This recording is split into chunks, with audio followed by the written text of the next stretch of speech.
Skill scam లో నువ్వు సంతకాలు పెట్టి షెల్ కంపెనీలకి అమౌంట్లు ట్రాన్స్ఫర్ చేసుకొని దాని ద్వారా కోట్లాది రూపాయలు కొల్లగొట్టి సాక్ష్యాలతో నువ్వు దొరికి నువ్వు అరెస్ట్ అయ్యి జగన్ గారి మీద నువ్వు ఎలా అబద్ధాలు చెప్తావు?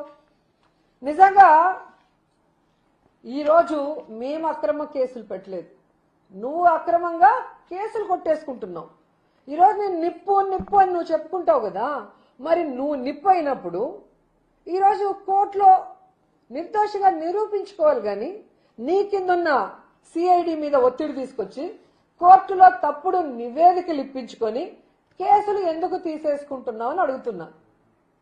జగన్మోహన్ రెడ్డి గారు తప్పు చేయలేదు కాబట్టే కోర్టులో నిజాయితీ నిరూపించుకోవడానికి న్యాయ వ్యవస్థని గౌరవించి వెళ్తున్నారు. నువ్వెందుకు అడ్డదారిలో కేసులు కొట్టేసుకుంటున్నావు చంద్రబాబు నాయుడు? ఇది రాష్ట్ర ప్రజలకు చెప్పాల్సిన అవసరం ఉందని కూడా ఈ సందర్భంగా తెలియజేసుకుంటున్నా.